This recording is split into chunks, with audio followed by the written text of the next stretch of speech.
Magandang gabi po sa ating lahat. Welcome po muli sa ating 8 p.m. Daily Devotion. Yan.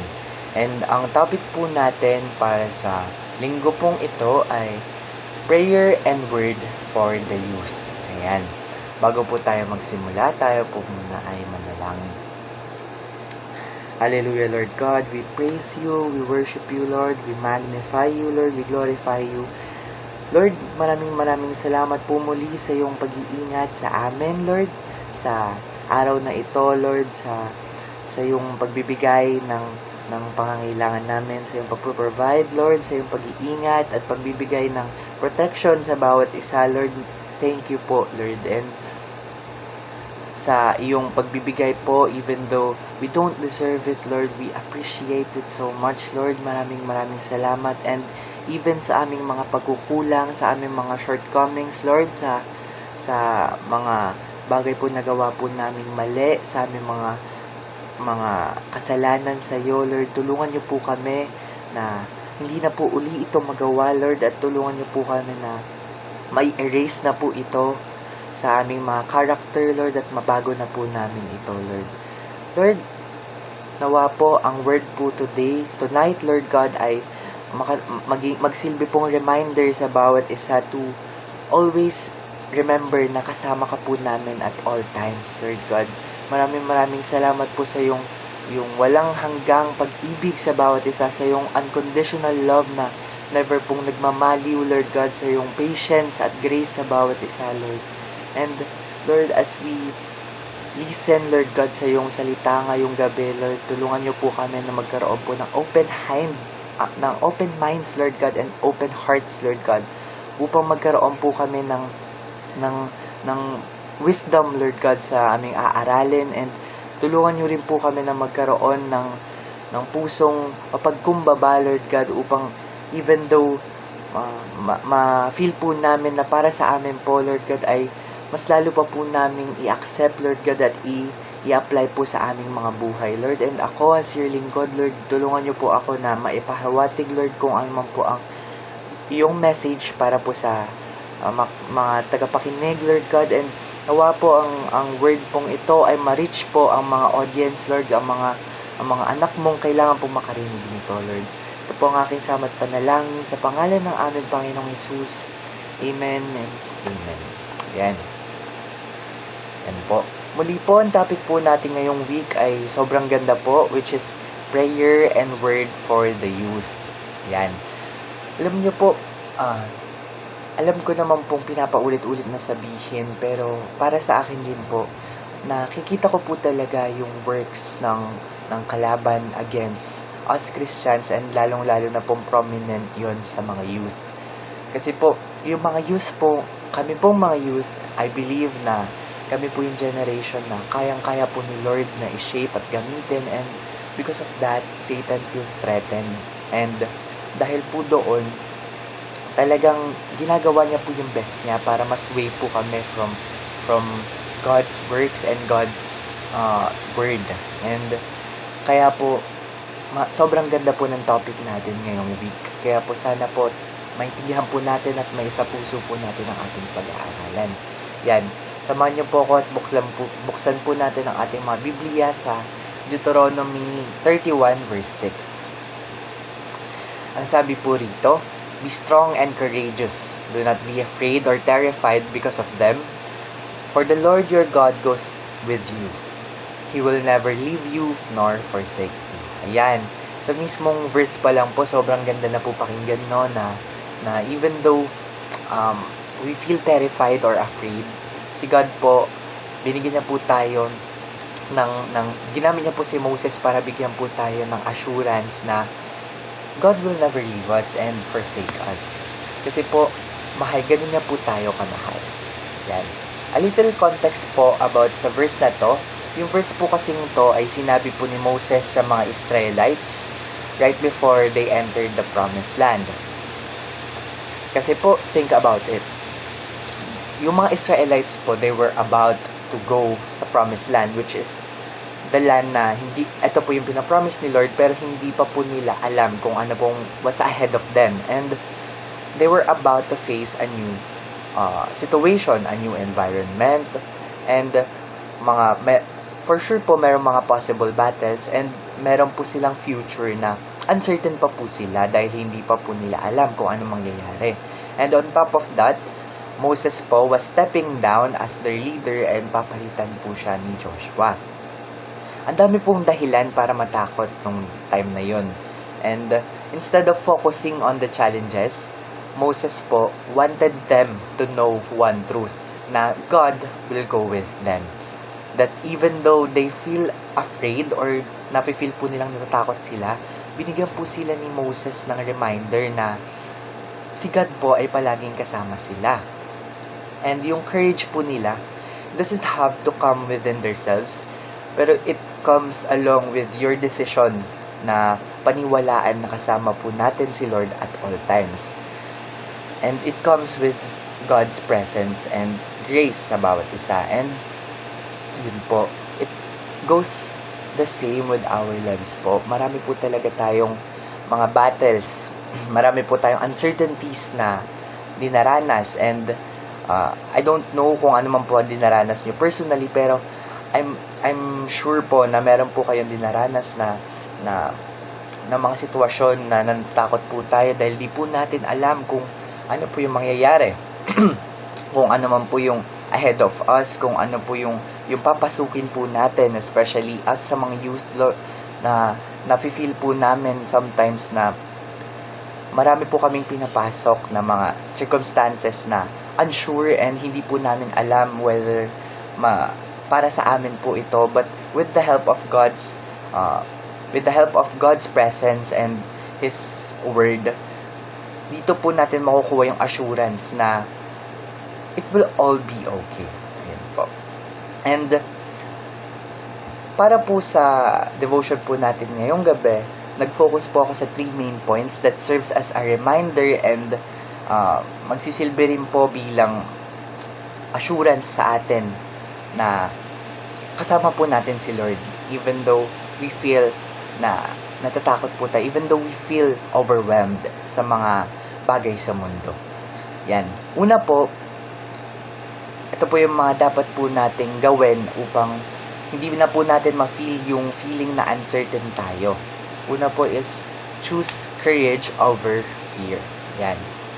Gaya nga po ng pinaulit-ulit ko kanina, yung courage po, hindi po siya feeling, but rather it is a decision na manggagaling po sa bawat isa. Yung fear po, normal yan eh. Feeling po yan. Yung pagkatakot, yung pagka-overwhelmed, yung feeling na hindi po natin alam kung ano po mangyayari sa atin ay normal dahil hindi naman po tayo si Lord na alam po kung ano po yung mangyayari in the future. And that's why what we feel when we enter new things is very normal naman po. And kahit sinong tao nakakaranas nito. Pero sa verse po, watch po, kita po natin kung gaano po naging precise si Lord sa paggamit niya po ng wording. Sinabi niya po na be strong and courageous, not feel strong and courageous. Kasi nga po, being courageous is not about our feeling. Kasi hindi po talaga mawawala yung pagkatakot natin. Pero once we decide and once we believe na kasama natin si Lord throughout our battles in our lives, we can be courageous. Kumbaga, manggagaling po yun sa ating faith kay Lord. Ayun. Sinabi niya po sa atin na it is a choice and we choose to trust God even though we are scared. Hindi po natin kailangan hintayin na mawala yung feeling na natatakot tayo bago tayo gumalaw. Sometimes, yung courage po, it is when we move forward even though we feel uncertain dahil alam po natin kasama natin si Lord. And katulad po sa ating mga youth ngayon, lalo na po season na po ng graduation and mga moving up po ng mga estudyante, marami po tayong papasukin na panibagong grade level. Yung iba po, papasok na ng college, yung iba po, magsi-senior high, and alam po natin yung pressure, lalo na kung gusto po natin na mag-excel po sa academics natin, and hindi po talaga mawawala yung feeling na nervyos or pagkatakot po natin. Pero still, as we believe and as we choose to trust God in our lives, alam po natin na even though may papasukin po tayong panibago is, andyan po si God to protect us and to guide us sa mga decision natin. What's important is our faith in the Lord. Para po sa akin, there's no such thing as feeling ready. Never po natin mafe-feel yung feeling na ready. Kaya po, it's always important to step up and move forward as long as you have the chance to. Kasi, yung feeling po na ready, ang hirap po niyan ma-attain eh. Siguro po, kasi iba-iba po yung definition ng bawat isa ng pagiging ready. Sometimes, iba po, feeling nila ready sila kapag wala silang takot. Eh yung takot po, it comes along with things na hindi po natin alam eh. And yung mga bagay na hindi po natin alam, ayan po yung magpapalakas sa atin. It is what challenges us and gives us growth. And yung obedience po natin, dapat lang po na nakakome along with our decisions para po mag-grow tayo. It is about choosing our faith over a feeling. Kasi po, although our faith po is it has to stand by itself. Even though yung feeling po, it is, we can call it also as a basis, as a supporting basis po ng ating faith kay Lord. Pero yung feeling po, nagka-come po siya after ng faith natin. But it is never faith, it is never feeling over faith. Kasi po yung feeling natin, it can be very deceitful. Very deceiving po ang ating mga nararamdaman. Kita naman po natin kung gaano po tayo pwedeng maging ka-unpredictable as a person. Yung mga mood swings po na nararamdaman natin dahil yung feeling nga po natin is very inconsistent. Pero once we put our faith over our fear and our feelings, doon po natin malalaman na ang faith po natin kay Lord ay grounded by our belief sa Kanya and hindi po sa nafe-feel ko si Lord.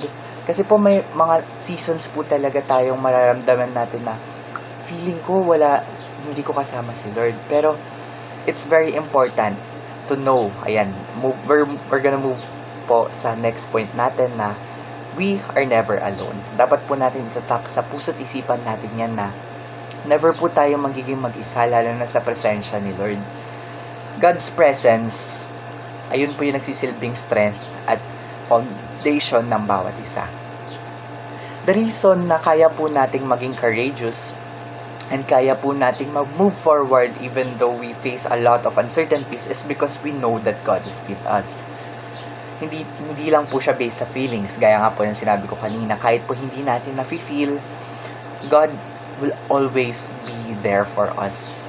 Yan, even though we feel unworthy, even though we feel na hindi po natin siya deserve, God will always be there for us with open arms. Gaya nga po yung sa kwento ng prodigal son, even though ang dami na po nangyari dun sa kanyang anak, ang dami pong disobedience na ginawa ng anak niya, but nung ready na po yung anak niyang bumalik sa kanya at mag-seek ng kanyang guidance, he was waiting for his son na with open arms. And katulad po nun, ganun din po si Lord sa atin ngayon.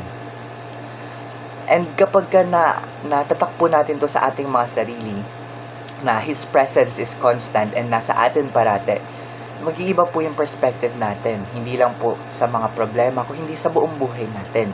Kasi po matatatak po natin sa ating sarili that God is always with us. And instead of focusing on how big our problem is, we start focusing on how God can work in our lives. And dahil po dito, mas nag-look forward po tayo sa mga opportunities, sa growth, sa changes na pwede po mangyari sa atin instead of the fear na pagpasok po dito sa change nga pong ito. And it's a very important thing na mag-ground po tayo ng faith natin over our feeling para po mag-proceed po tayo sa growth. Dahil once pangunahan po tayo ng takot and ng feeling natin, mag-i-stay lang po tayo sa comfort zone natin and hindi po natin ma-experience kung ano po ba talaga ang gusto ni Lord sa buhay natin. For an example na lang po, when we experience a lot of problems or when we feel overwhelmed by our problems, struggles, and challenges, we can still continue to pray and trust that God is still with us. Kasi po, yung faith po natin, nakatatak sa atin na kasama natin si Lord. That's why even though may mga problems po and mga struggles na pumasok sa buhay natin, may mga storms, alam po natin na kaya po natin yung i-endure with the help of our God. In our lowest moments, never po tayong nag-iisa. Ayun po ang tandaan natin. Kasi po minsan, yung mga youth po lalo, kapag nandun po sila sa sa lowest moments po ng kanilang buhay, when they feel that they've hit the rock bottom, hinahanap po nila yung comfort and assurance sa other people then, which is wrong. Kasi po, ang makakapagbigay po sa atin ng comfort and love na kailangan natin and guidance is si God. And ang dapat po nating isipin, hindi po tayo nag-iisa dahil nandyan si God. Not because of the people around us. Although God uses the people around us, pero the main reason na hindi tayo nag-iisa kapag may mga nararanasan po tayo mga problema is because andyan po si God para sa atin. God's presence gives us strength even though we feel so weak. Yan po. And lastly po, sa last point po natin, yan po, matatapos na po tayo. We have to note within ourselves that God never walks away. Yan po. His faithfulness doesn't change. Sino po bang naniniwala dito na ang Diyos dati ay Diyos ngayon at magpakailanman? Amen po ba? Si God po, never pong nagbabago ang kanyang pagmamahal sa atin. Kaya nga po, sobrang lucky po natin, dapat po tayong masiyahan dahil si God po ang ating Diyos at siya po ay sobrang mapagpasensya. Yan. Lalo na nga po sa mga Israelites, 'di ba? Even though yung papunta po nila sa Promised Land, ang dami po nilang mga reklamo, ang dami po nilang mga gusto. Pero even though naging ganun po sila, tiniis po sila ni God and binigyan pa rin po sila ginawa pa rin po kung ano po yung plano niya. Yan, the same goes with us kasi never pong nagbabago si Lord.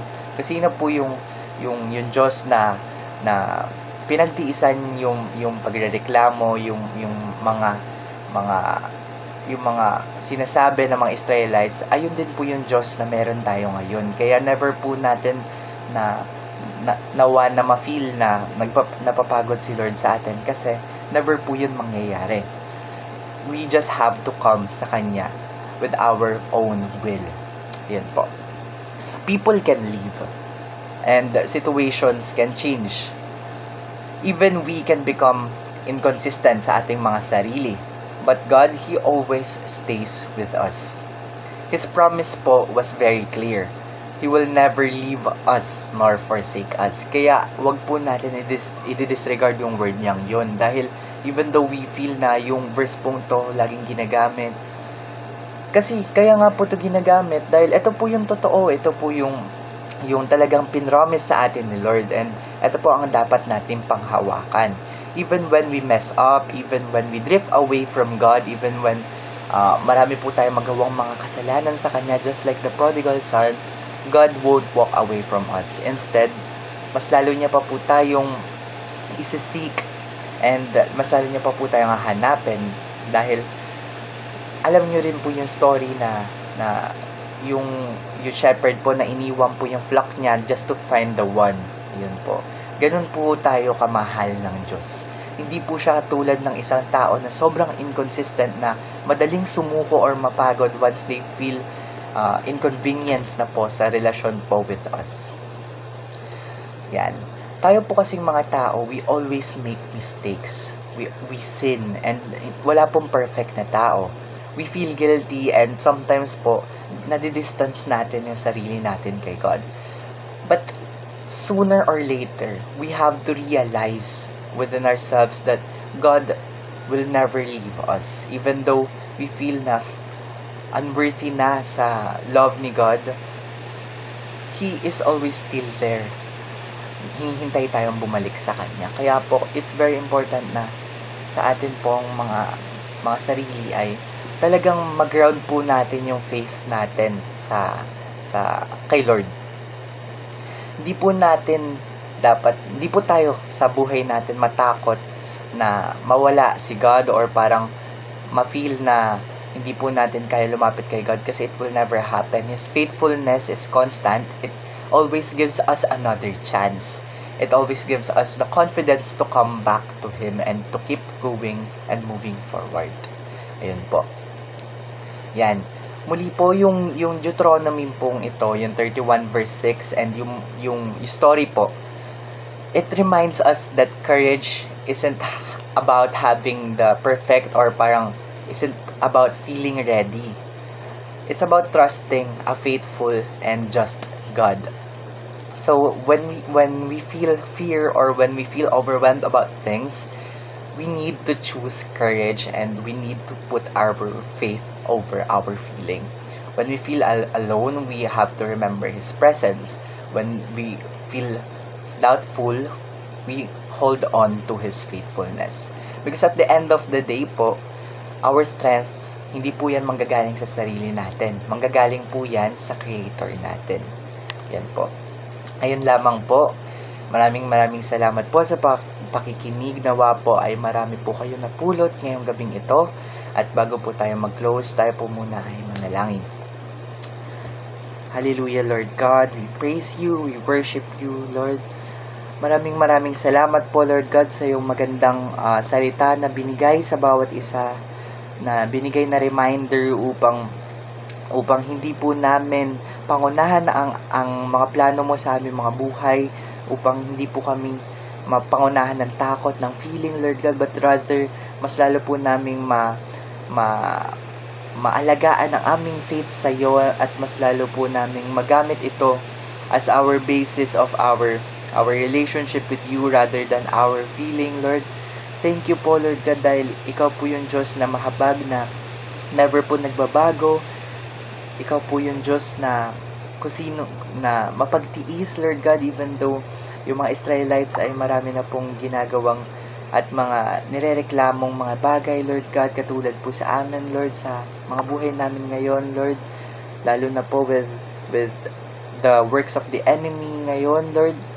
Thank you po dahil even though masway po kami ng kaaway, Lord, ay nandyan ka pa rin with open arms. Hinihintay po kami bumalik sa iyong presensya, Lord. Maraming salamat sa iyong pag-iingat sa bawat isa, sa iyong presensya, Lord, sa iyong walang hanggang pag-ibig sa bawat isa, Lord. And as we end our day with this word, Lord, maraming salamat po sa iyong pagbibigay sa amin ng guidance and protection. Nawa po ay tumatak po itong word na to sa pinakamatabang bahagi ng aming mga puso at magamit po namin sa aming buhay when we make decisions, when we enter new circumstances, when we enter new things in our lives, Lord. Tulungan niyo po kami to remember that you are always there with us, guiding, Lord. Maraming salamat po, Lord God. Ito po ang aking samat panalangin sa pangalan ng aming Panginoong Yesus. Amen and amen. Yan po. Maraming salamat po muli sa pakikinig. God bless us all and have a great day po. Ayun po. Thank you po.